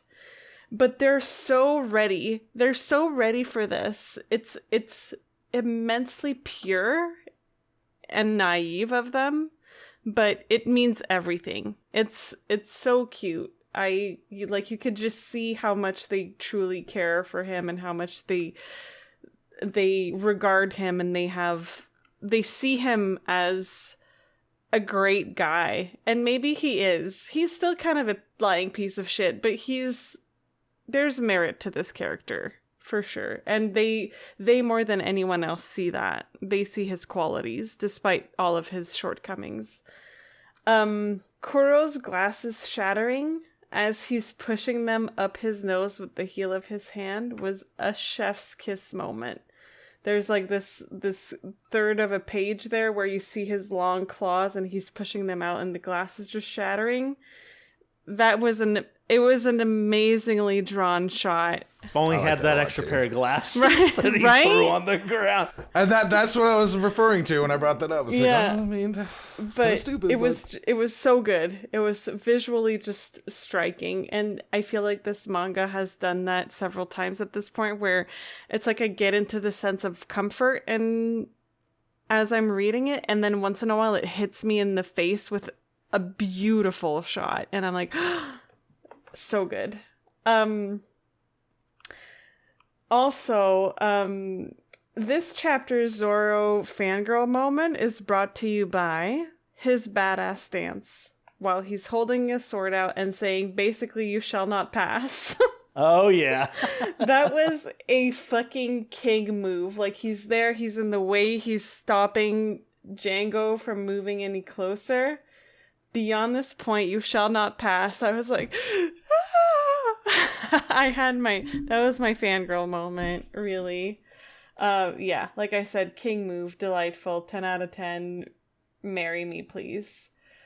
And I feel like this is also a really good chapter for, there's like the fight scene with Zoro also needs to be mentioned. Just, again, some great artwork there. Him holding the sword as he's pushing, what's his name? Not Butch. Siam? No, the other one, the big one. Butchie? Butchie? Is that it? Yeah, as he's pushing Butchie's head with his foot. Like, just that stance was really cool. But we also see a lot of, there's a great display of Usopp's selflessness and affection for Kaya when he's telling his crew to protect her. I thought, because he's basically telling them to protect her instead of protecting him, right? And I thought that was very wholesome, and it helped in redeeming his character a little bit. I think this is a character that has most definitely gone through a journey as we've gone through these couple past volumes, and it's kind of coming to fruition. I would like to say. Again, I still disagree. I think a lot of his character is deeply flawed, but this is certainly something that is paying back his debt, so to speak. And then, we get this delightful cliffhanger at the end of the volume, again, with Zoro and Luffy ready to fight and the, look of determination in their eye. Zoro has his sword flung over his shoulder. Luffy has it, ready to punch, ready to throw one down. And they're like, leave it to us. I was like, yes! Next one is gonna be so good. Great way to finish the volume. Loved it. Really good. Yeah, I was very pleased. Dylan? Yeah, you've hit a lot of the really good points. Like we mentioned earlier, where I mentioned, hey, holding on to a spare pair of glasses is probably a great idea. I mean, but that is a great scene. Like, I do love the kids come out, like he's on the ground, and they just start beating the living shit out of him with a baseball bat and a shovel in front. You can kill people with those things. Yes, you sure can. And I love it. It's like, he's like, all right, Usopp's like, stop. And they turned him. It's like, that ought to teach him. He knows now. He gets it. But I do really like, because Usopp is kind of getting a little more redeemed for me when he's eventually like, hey, protect Kaya. Like, she's the most important person. Get her to safety. And then Zolo picks up and immediately he's like, oh, guy's a smart kid. And he's giving him an honorable reason to run away. And I think I'm just at this point assuming Usopp will eventually be a crew member. Because I've noticed that all of the 3 crew members currently have seemed to, throughout this whole volume, gain a measure of respect for Usopp. Because they've seen him like putting his life on the line to try and protect his village. They see that when he lies, like he is a liar, but most of the times there's noble intention behind it. So they're liking him. And I also love the fact that even though he's down and out, he can't move. Kuro's just like, all right, Django, go handle it. And he's getting ready to throw his chakrams at him. Which chakrams also are like weird but really cool weapon, because it's literally just like a circular blade you spin on your finger and then flick at somebody, which they really, really highlight. But then as he's getting ready to do that, he gets shot in the back by Usopp with this little slingshot. It's like, all right, you're a great shot with a slingshot. It's like, maybe upgrade to a gun so you can like kill people and they won't get back up. Like, just thought, you know. But then he's just like, well, you can go ahead. And then Kuro just like not understanding the shit he's in right now. And I was like, you can go ahead and try and run for help, but you got to get past us first. And Usopp's like, oh, damn, the tables have turned. Oh, man. And then like you hear him get cut off, like, because it shows the little speech bubble. It's like, Usopp. And it's like, leave it to us. And you get that great final panel. And them just squared up. I will say one gripe I'm kind of having with how the volumes are playing out is a volume never really wraps up a story. It always seems to stop like halfway through it and then get concluded for that. Like me personally as a reader, I would like I get cliffhangers and I get that he was putting this out chapter by chapter by chapter in the Shonen Jump. So it makes sense why it's done that way. But for me, it's like I would like to see an end of a volume really actually complete a story with some hints to where it's going next, instead of being like, all right, they had the one big fight, but now here's the big fight against the big bad. Cliffhanger, next volume. This happened also the previous time, I feel like. Yeah, with Buggy yeah. the Clown. I will say, I think it still ends with a compelling... it's an amazing hook to get you ready for the next one. I don't deny that. It's just me personally. I see what you're saying. I will say that like if they did the entire, again, I think I'm remembering this correctly. I think the island and the arc is called the Syrup Island arc. I may be wrong on that, but like that would be 20 chapters. Yeah. Oh, and also I did the cover art for this was hilarious because it's Buggy. It's just the head, feet, and hands trying to paddle a little raft away from a bunch of big fish trying to eat them. I thought that was hilarious. Yeah. But yeah, that's all I really got. All right, I'm glad you left it on the little opening thing. Pay attention to the next volume's opening thing. We're gonna start getting exposition through these. Ooh. Yeah, and that's the first one. But yeah. The volume opens up with Kuro flattened from Luffy's punch. You love to see it. And then you see the children braver than Usopp. I mean, these kids are not kids to be trifled with. I would not be friends with these children. I would be scared of them. I'd be terrified of them. They do call themselves pirates. And someday I would love to see a manga just about these fucking hooligans. That's what I have written down. Bunch of hooligans, if you ask me. Whippersnappers. But they go hard. Yeah, there's some badass kids. They even feel a little bit betrayed, so there's some emotional depth to them. And kids you expect to be like, give me your water, I'll fucking wet ya. Yeah, right. Little kids on the streets of London picking your pocket. Yeah, little peaky bastards, dude. I also took note of Zoro's beyond this point you shall not pass as a badass Zoro moment, but Zoro does look a little, he doesn't look like he's at ease here, and Butchie pushes him around a little bit. He's being pushed to his limits. I respect those children so much. I think Usopp giving them the impetus to leave and a real legitimate reason is great storytelling. And Zoro calling it out, it's like the author kind of underlining it a little bit, but it was fine. I don't have any problem with that. I think it was done. It was done well. And then the last frame with Zoro and Luffy. Leave it to us. Let's see what you got. Can't wait. Can't wait to see what's coming up.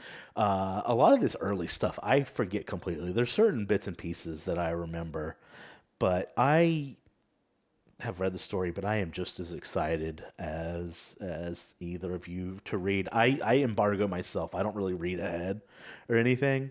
So I'm sticking with you. I'm there. I'm ready. And this is an especially good place that I can't wait to see how this wraps up. Awesome wrap up to the volume. This chapter was an awesome wrap up. Emotion, power, bravery, danger. Had it all. Had it all. Yeah. And we're gonna see a lot more next volume, and I We're gonna can't see. wait. Huh. Any last words on this last chapter before I move us to our next? No, well, I have some overall thoughts, but I don't want to get ahead of what you have planned for us. Yeah. So before we, no, you know what? We'll do it after. We'll go ahead and do our overall thoughts. I'm going to open this since I'm already talking here. But I thought Volume 4 surprised me with how good it was. I remember thinking the Syrup Island, Syrup Village, what have you, was mediocre at best. I remember thinking that the buggy part of the Volume 3 was the best part of it. And I still, to a certain extent, think that the fight against Buggy and all that happened in volumes 2 and 3 had certain aspects that were better than this. But, this chapter really makes me forget a lot of the gripes that I had with it. The boy who cried wolf story, stuff like that. It was an improvement over the first part from the last volume. The crew is working as a team, and I think that's a highlight. You really see them starting to come together to be cohesive. And, I just think it provided depth of character where the actual setup may have fallen flat. It didn't matter. It didn't matter because we had Kuro, we had Usopp. The Usopp pirates, the little kids, ended up being deeper characters than I remember them being as well. And I really enjoyed Volume 4. And at a certain after we're done doing our little overview, I do want to ask you guys what your favorite moment was, but I want to hear from each of you about your thoughts on the volume as a whole. V? I feel like this is, for me, Kuro is the first real villain. I'm not discrediting the others we've seen so far, but this is a character whose intent is based in truly villainous things, truly evil things. It's based in pure revenge, in pure anger, in unadulterated wrath. And there's something extremely powerful about Kuro as a villain, and it comes out a lot in the way that he's drawn. I know I've touched on it a few times as we're talking about this volume, but just the way that he's physically represented to us is extremely powerful. And that just really, he's not a villain that I can make fun of. And I thought that was a change of pace from the others so far. I thought that is a villain that needed to be taken very seriously. Like, this is a dangerous person whose motives are beyond me because I'm not a sociopath. You know what I mean? Like, I cannot relate to him in any way because of this, but it makes him a fascinating character. Very well written, very well drawn. And he kind of, as kind of the driving factor in this volume, I think he set the pace while still leaving a lot of room for the humor and lightheartedness that we know of the manga. But there's this like air of oppression that surrounds him and that follows him throughout this volume, and I loved it. So far this has been my favorite volume. I really enjoyed it. I think it kind of calls to my personal preference for drama. I think it was a dramatic volume with a lot of emotion. But I really enjoyed it. I really, really liked it. And I'm so eager to find out how that fight happens and how it unfolds and what the outcome of it is. I can see it going in so many different ways, and I'm eager to find out what direction it's going to take. If it's something that I'm thinking might happen, or if it's going to completely take me by surprise. But yeah, fantastic volume for me. Some chapters were stronger than others, but overall, I really, really enjoyed this one. I gotta say. Dylan? Yeah, I kind of agree with what you're saying about Kuro. It's the fact that it's instead of all the other bad guys we see are more like passion fueled, the spur of the moment. It's the fact that we're finally faced with a villain who meticulously plans it out. It's like, ugh, yeah, okay, like this. He's been playing this shit for 3 years. This is a vile motherfucker. I will say, this one was great. This volume was awesome. Like all the action pack kind of redeems. I still feel the same way about the other volume because all the lead up, just like the boy who cried wolf, just for me felt super flat. Like really did not like it. I want to say like because like build up story wise, the buggy arc way better, hands down, just so much better. Like it made me care about the village itself and making me care more about the background characters. Whereas this one was kind of like, meh. It did redeem itself a little bit. It's like, oh, seeing people actually like, oh, he's actually a good guy. He's trying to actually defend us.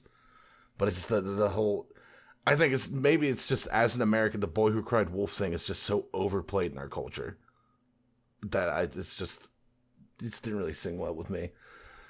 But yeah, super action. I loved all the action sequences. A lot of really good fight stuff. So yeah, this one, I'm not sure if I want to say it's my favorite because I still want to think the buggy conclusion I liked a little more. The first half of Volume 3, I would agree, is my favorite. Yeah, because it was just the scenery was really good. Because like you mentioned, the scenery is pretty much the same for like the last 4 chapters. It was just that beachhead. Whereas in the other one, it's like you're like kind of gave me like Old West vibes. It's like long streets, wooden buildings, and I really like that a lot. But, solid chapter. It did redeem a lot of the shortcomings I had with the last half of Volume 3. So, enjoyable. I loved I like the fights. I'm looking, because I know fights are a big thing in this, and this is just making me look forward to the fights more. And like this next volume is going to be a banger. Right. Right on. Dylan, tell me, what was your favorite moment from this volume here? Or moments, if you have a couple that are tied. I know you said it was an anime trope where he's kind of like Django was kind of like dialoguing like all of Kuro's background, but the fact that it was like the second I first saw him again and saw him push that up because he always wears the claws. All right, just for as I was like, okay, yeah, that's the only reason. He was the only one being like, no, don't fucking mutiny. Don't mutiny. And the mutiny thing was kind of cool too. Like I really enjoyed the mutiny moment because it's kind of like, yeah, if you're like, your old captain comes back to 3 years, you're a pirate crew, and it's just like, y'all suck. I'm going to kill you. You're dog shit. And it's like, yeah, as a pirate, you're like, no, fuck you, you're going to die. We're going to be the captain now. So, yeah, I like those 2 moments a lot. And then laying him out from across the field. Oh, yeah. When he was trying to act like hot shit was great. I love that scene so much. Oh, yeah. V? 2 come to mind, and obviously there are going to be some of the more dramatic ones. Of course. You guys know me. I really enjoyed the interaction between. I didn't enjoy it so much as it broke my heart, but the interaction between Kaya and Usopp.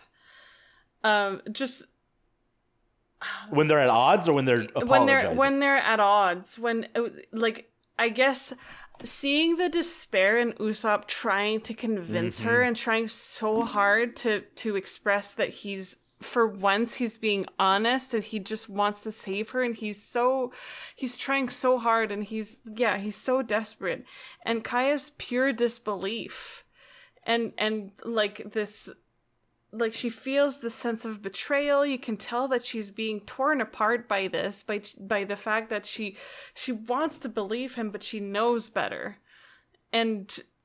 Or does she? But you can see the inner. It's not an easy decision. No, for her. It's not at all. You could see how much she's at odds with herself. Also, not only with Usopp, but also with herself. There's an inner conflict there for sure that shown through with the drawing and the dialogue. And then I pointed it out, but Kuro explaining his motivations behind why he did all of that, and the fact that he's explaining that every single time he did something for her, it just nourished this like disgusting putrid mess within himself. Like that, just it was like, it's like an illness. It's like a sickness within him that he just fed and fed with every interaction that he had with her, and it just served to just create this monstrous, like this beast, right? Like it's horrid. It's absolutely horrible how someone could just be absolutely fueled by rage. Those moments that Kaya saw is like beautiful and memorable. I guess he was hating. He was the whole hating, time. like deeply hating and despising every single interaction he had with her, and that shock of like finding that out and feeling for Kaya in a way like could you imagine being in a situation like that where you pour your heart out to someone and you trust them and you learn to you accept them and embrace them in your life, and you just find out that they hated every single second of it and use that as a means to want to destroy you. Like, that's right. Powerful. That was very powerful. So those for me are the two big moments in this volume. And a lot of, there were a lot of small Zoro moments that I really enjoyed, but I pointed those out as we went. But yeah. All right. Any last words, V? That's it for me. Just something I noticed looking at the end of the last chapter of this volume. The whole Usopp Pirate Gallery. I know the mailing address is in California. He's not. No, he's not based in California. That's the Shonen headquarters. Okay. US. I saw that and I was like, wait, no. I mean, his name is. There's no way. His name's very Japanese, so I assumed he was Japanese. There's Japanese people in California. I mean, yeah, of course there. But like, I saw that and I was like, wait, is he based in California? That's not something. Is this an American produced manga? No. Okay. No, that's just where he wants Americans to send stuff. All right. Assuming you got anything else, Dylan? Nah, that's it. All right. Well, we have got another volume under our belt, and it feels so good. I just want to thank all of our listeners here who are still listening. Thank you for listening. And please reach out to us. We'd love to hear from you. You can reach us by email at podpodfruit@gmail.com. And please reach out to us on Twitter/X at our Twitter handle @podpodfruit. Just thank you again for being here. I want to thank Dylan and V for joining me on our discussion. And bon voyage. Bon voyage. Ciao, Bella.